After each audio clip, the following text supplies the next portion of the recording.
You know that feeling when you look at your bank account on payday, see a decent number, then check it 3 days later and somehow you're back to broke? And you didn't buy anything big, you didn't go crazy, you just existed and the money vanished. Here's the truth nobody wants to hear. You don't have a spending problem. You have a bleeding problem. And it's not the occasional Amazon impulse buy that's draining you. It's the 15 different companies quietly siphoning $9, $14, $12 out of your account every single month while you scroll past content you don't even watch. The average person has no idea how much they're actually spending on subscriptions, and that ignorance isn't an accident, it's the business model. My name is Rob, and I spend way too much time thinking about money and how it actually works. If you feel like you're doing everything right but still not getting ahead, subscribe and hit the like button. It genuinely helps. Let me ask you something, and I want you to actually think about this. How many subscriptions do you have right now? Not estimate, actually count them. Go ahead, I'll wait. Netflix, obviously. Spotify or Apple Music, maybe both if you forgot to cancel one. Disney Plus because you needed to watch The Mandalorian, HBO Max for that one show, Hulu, Amazon Prime, that counts, by the way, YouTube Premium because you hate ads. There's your streaming. Now keep going. iCloud storage, Google Drive, maybe Dropbox, that meditation app you use twice, the fitness app you swore you'd use, the meal kit service that's temporarily paused but still charging you, Adobe Creative Cloud for that one project, Canva, Grammarly, the New York Times, the Washington Post, Substack newsletters, Patreon creators, LinkedIn Premium that you definitely don't need, your gym membership that you haven't used since February, Xbox Game Pass, PlayStation Plus, Nintendo Online, that VPN you bought during a panic about privacy. How many are we at now? 12? 15? 20? Here's what I know about you. You missed at least 3. There's subscriptions charging your account right now that you completely forgot existed. I guarantee it. And here's the thing. This isn't your fault. Your brain literally cannot see this problem. Let me explain why. Your brain processes $9 as basically nothing. It's less than lunch. It's 2 coffees. It doesn't trigger any financial alarm bells. But here's what your brain refuses to do automatically. Aggregate. Your brain doesn't naturally add $9 plus $14 plus $11 plus $16 plus $12 and see $65. It sees 5 individual nothings. Companies know this. They're counting on it. The entire subscription economy is built on a simple psychological exploit. Fragmentation makes spending invisible. Think about it. If I asked you to write a check for $200 every month for entertainment and productivity tools, you'd feel that. You'd consider it. You'd evaluate whether it's worth it. But 15 different companies withdrawing $200 in fragments? That's just modern life. That's just how things work now. Except it's not. It's a choice. You're just not aware you're making it. I did this exercise myself 2 years ago. I thought I had maybe 7 subscriptions. I was responsible. I was conscious. I was financially aware. I had 14. 14 subscriptions I was paying for every single month. Some of them I used. Some of them I used once every 3 months and felt guilty about. And some of them, I had completely forgot they existed. There was a cloud storage service I signed up for in 2019 because I needed extra space for a project. That project ended in 2019. The subscription still running in 2022. 28 months, it's $6. That's $168 for storing files I deleted 2 years earlier. When I added them all up, it was $186 per month. $186 per month leaving my account on autopilot, $2,232 per year, money I'd earned, money I'd been taxed on, money I'd worked for, just evaporating into auto-renewing services I barely thought about. And the worst part, I felt like I was doing fine financially. I had savings, I was investing, I was responsible, but I couldn't figure out why I wasn't getting ahead faster. This was why. You probably have your own version of this story. You might be living it right now. And if you're feeling defensive, if you're thinking, well, I actually use mine, or mine are different, or I can cancel anytime, that defensiveness is part of the mechanism. We'll get to that. Let me tell you how this happened to all of us. There's this thing called friction asymmetry. It's the gap between how easy something is to start versus how hard it is to stop. And subscription companies have turned this into a science. Watch what happens when you want to sign up for a service. Beautiful website, clean interface, one-click sign-up, start your free trial, Apple Pay, Google Pay, autofill everything. You're subscribed in literally 30 seconds. They removed every possible point of resistance. Now, try to cancel. Suddenly, you can't find the cancellation button. It's not in settings, it's not in your account. You have to Google how to cancel this service. You find it buried 4 menus deep. They ask you why you're leaving, they offer you a discount to stay, they make you confirm 3 times, they tell you about everything you'll lose, they ask if you're really sure. Some of them require a phone call, an actual phone call in 2025. That's not an accident, that's strategy. They're betting that your time and attention are worth more than their $10. And they're right. You've got a job, kids, responsibilities, a life. You don't have time to spend 40 minutes navigating a deliberately complex cancellation process. So, you don't, and they know you won't. But it's deeper than that. There's a psychological mechanism called loss aversion that's doing something really insidious here. Once you subscribe to something, your brain shifts the reference point. The service is no longer something you're choosing to pay for, it's something you have. It's yours. And canceling doesn't feel like stopping payment, it feels like losing access, like giving something up, like making yourself worse off. This is why you keep subscriptions you don't use. It's not laziness, it's not stupidity. Your brain is wired to avoid losses more strongly than it seeks gains. Losing access to something, even something you never use, triggers a stress response. Keeping the subscription, even though it costs money, feels safer. And then there's the justification treadmill. Every subscription you have, you justified once. You told yourself a story about why you needed it, why it made sense, why it was worth it. Maybe you convinced your partner, maybe you convinced yourself. Either way, you put ego into that decision. Canceling means admitting you were wrong, that you wasted money, that you made a bad call. And your ego will pay $14 per month indefinitely to avoid that admission. I'm not judging you for this. I did the exact same thing. I kept a meditation app subscription for 22 months. I used it twice. Twice. That's $308 for 2 meditation sessions. I didn't cancel because canceling meant admitting I wasn't the person who meditates regularly, and I desperately wanted to be that person. So I paid $14 per month for the fantasy version of myself. You're probably doing this right now with at least one subscription. Maybe it's a fitness app, maybe it's a language learning platform, maybe it's a creative tool. You're not paying for the service, you're paying to maintain the identity of someone who might use the service someday, eventually, when things calm down. They won't calm down. You won't use it, and that subscription will keep running until you force yourself to face the truth. Okay, let's stop talking psychology and start talking numbers, because this is where it gets really painful.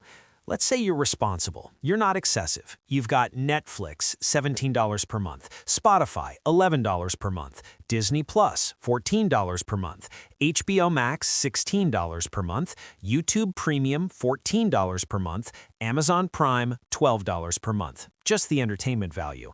That's your streaming. That's $84 per month. That's not crazy, right? That's pretty normal for 2026. Now add iCloud storage, $10 per month, gym membership, $30 per month, Peloton or fitness app, $13 per month, a meal kit once a week, $25 per month, productivity tools, $15 per month. We're at $177 per month now. Still pretty reasonable. You use most of these, right? Now the sneaky ones. That news subscription, $12 per month. Audiobooks, $15 per month. Gaming subscription, $11 per month. VPN, $10 per month. Random app subscriptions, $20 per month. Total, $245 per month. Is that you? Maybe. Maybe you're lower, maybe you're higher. Let's just use $245 as the number. $245 per month is $2,940 per year. Over 10 years, you will spend $29,400 on subscriptions. Now here's the question nobody asks. What else could you do with $29,400? Let me show you something.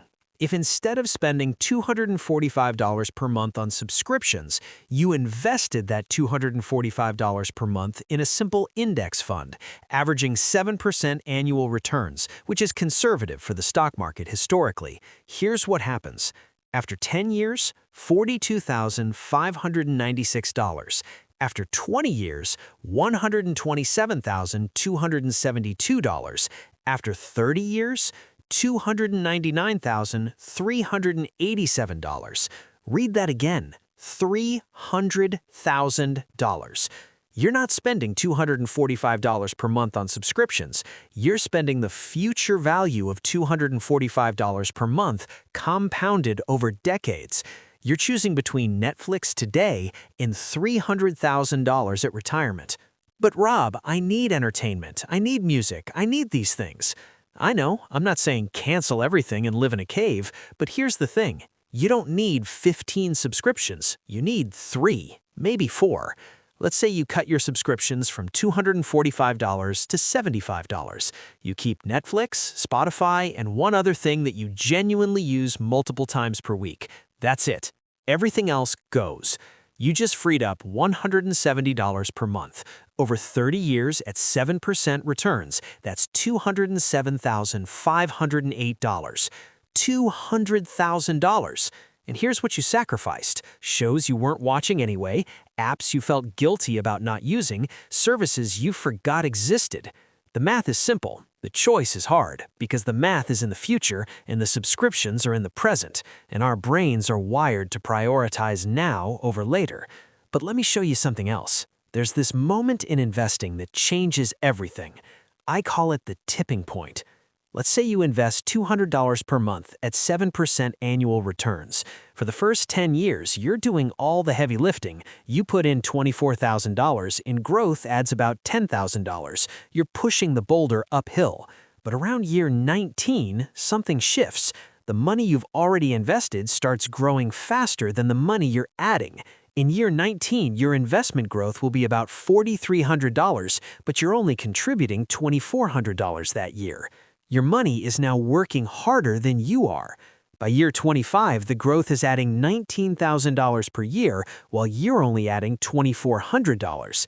By year 30, growth is adding $28,000 per year. That's the tipping point. That's when compound interest stops being a concept and starts being your reality. But you only get there if you start, and every year you wait adds 2 to 3 years before you hit that point. Right now, your subscriptions are at a tipping point too, but it's in reverse.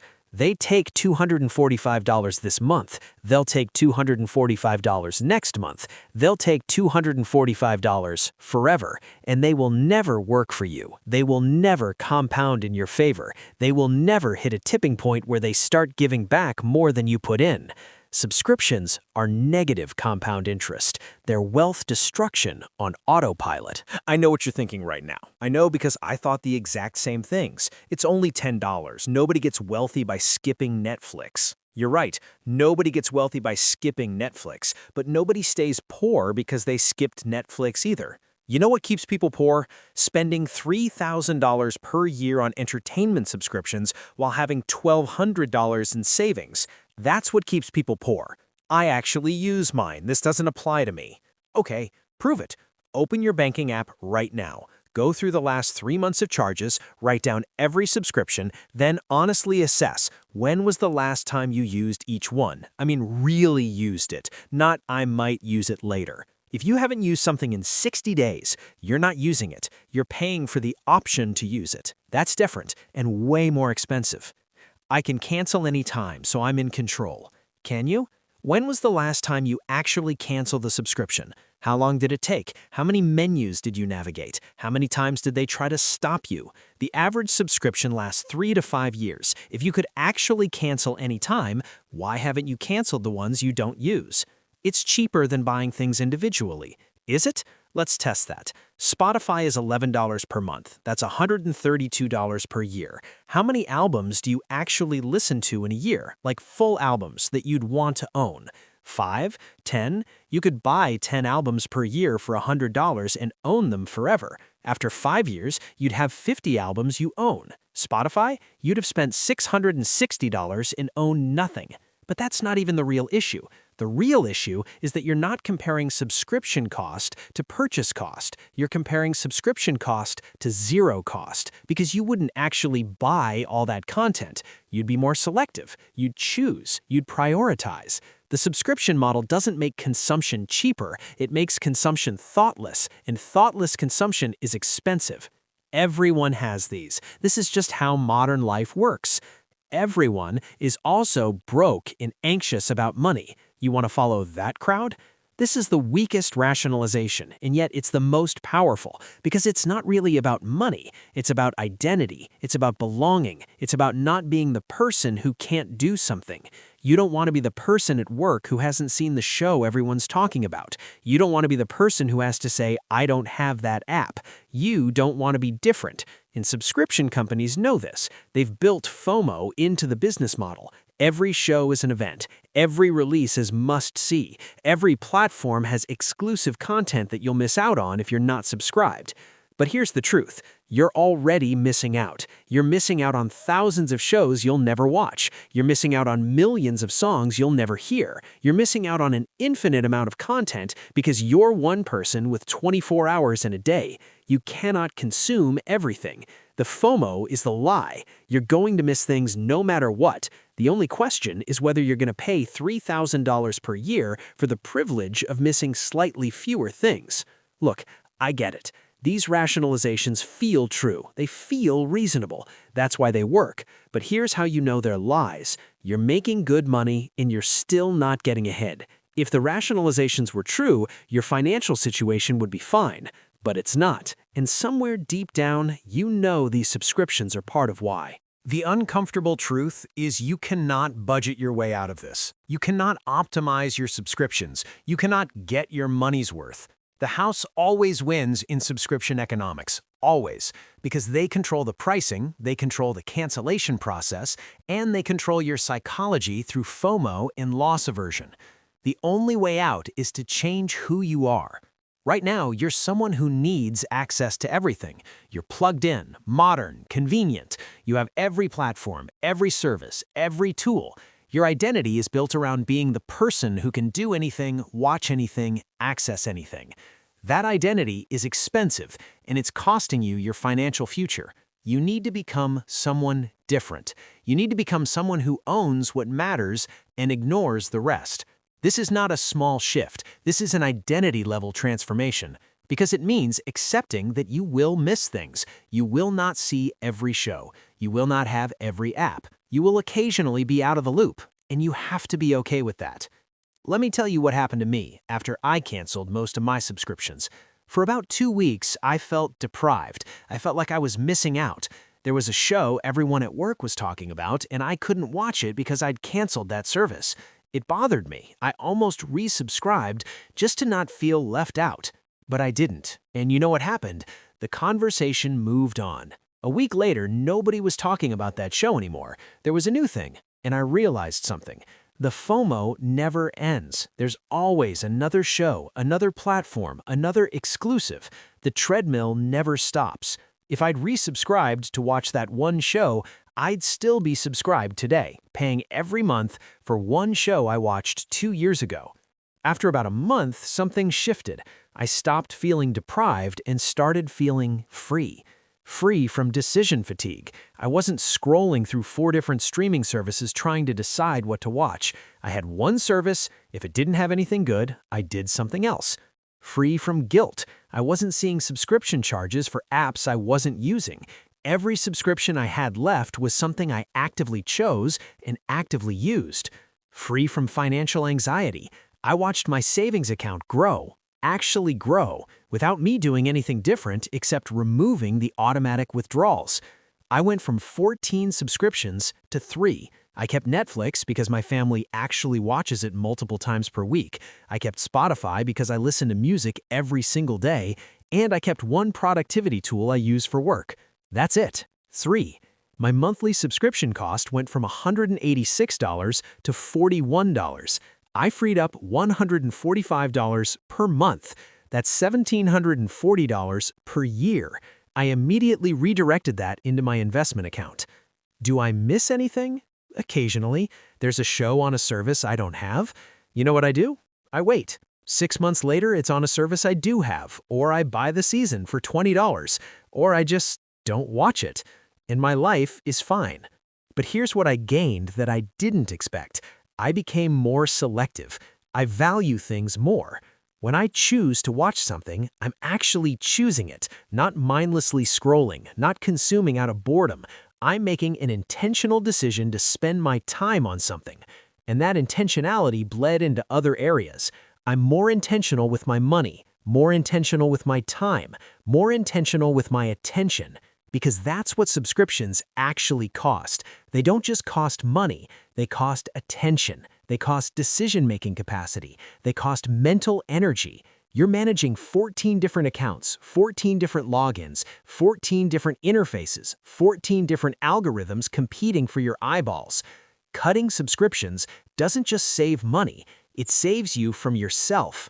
Okay, theory is over. It's time for action. And I'm going to make this as simple as possible, because if it's complicated, you won't do it. Here's your 48-hour challenge.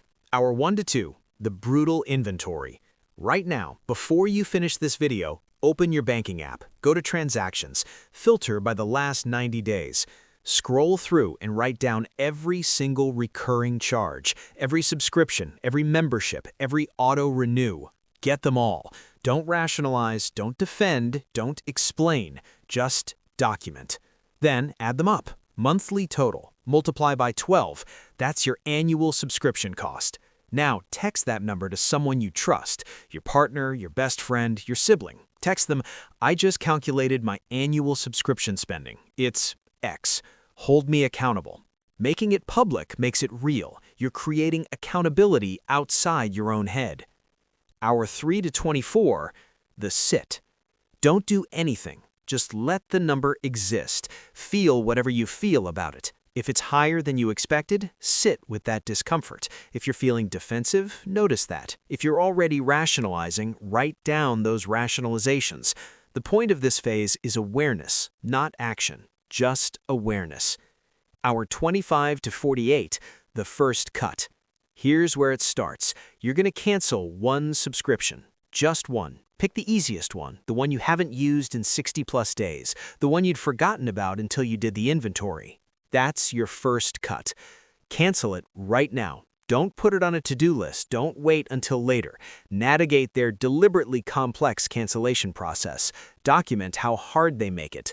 When you're done, notice how you feel. If you feel bad, that's loss aversion. It will pass. If you feel good, that's agency. That's control returning to your life. Let that feeling grow. One cancellation. That's all I'm asking for in the next 48 hours. Prove to yourself that you can do it. Week 2 and beyond, the systematic purge. After that first cancellation, wait a week. Did you miss it? Did you even think about it? Probably not. Now cancel another one, then another. Work your way through the list, one per week if you need to, but work through it. Your goal is to get down to your core 3 or 4, the ones you use multiple times per week, the ones that genuinely add value to your daily life.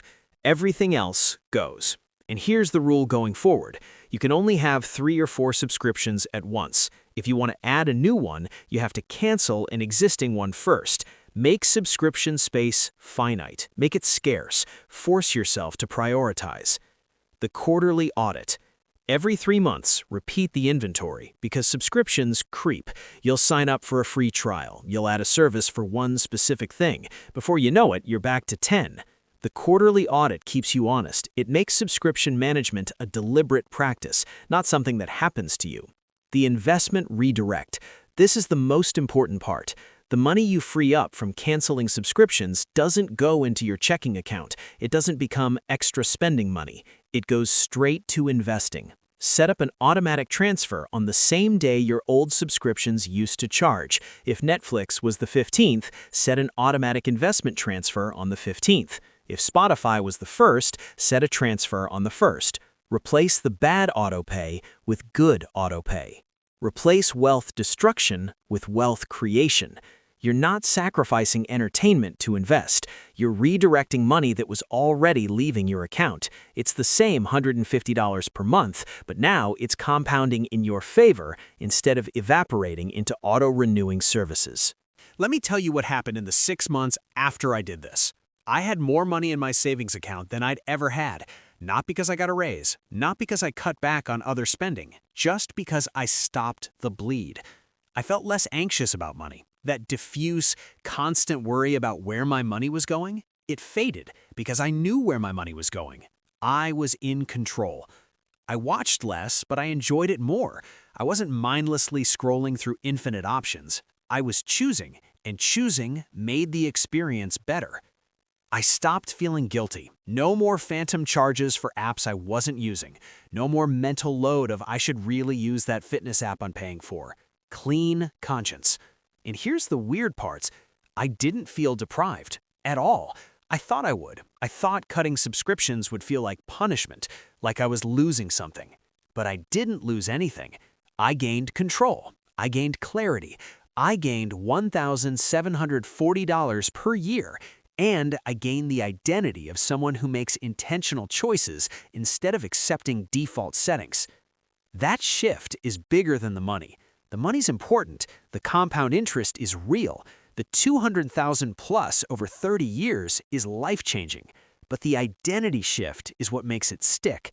Because once you become the person who cancels subscriptions, you become the person who questions defaults. You become the person who opts out of systems designed to extract money from you on autopilot. You become the person who builds wealth instead of renting comfort. And that person has a completely different financial future than the person spending $250 per month on auto-renewing services forever. Look, I'm not going to tell you that canceling your subscriptions will make you rich. It won't. Getting wealthy is more complicated than that. But I will tell you this, you cannot build wealth while you're bleeding $200 to $300 per month to services you barely use. It doesn't matter how much you earn. It doesn't matter how good your budget is. If money is leaving your account on autopilot faster than you can save it, you're not getting ahead. The subscription economy is designed to keep you comfortable and broke. Comfortable because you have access to everything. Broke because access isn't ownership and you're paying rent on every piece of content you consume. You have a choice here. You can keep doing what you're doing, keep all your subscriptions, keep the access, keep the convenience, and in 10 years, you'll have spent $30,000 plus and own nothing. You'll still be subscribing, you'll still be broke, and you'll still be wondering why you can't get ahead. Or you can do the uncomfortable thing, the thing that feels like sacrifice, the thing that makes you slightly different from everyone around you. You can cancel most of them, keep the core few, invest the difference, and in 10 years, you'll have $40,000 to $50,000 in actual assets that you own, money that compounds, money that works for you, money that gives you options. The math is simple, the choice is hard, but time is passing either way. 5 years from now, you'll either be glad you started or wondering why you didn't. Do the inventory, make the first cut, redirect the money, start building something that's actually yours. And if you found this helpful, subscribe to the channel. The irony is not lost on me. I'm asking you to subscribe to help you cancel subscriptions. But this one's free. It actually adds value, and it might just save you hundreds of thousands of dollars over your lifetime. Thanks for watching. Now go cancel something.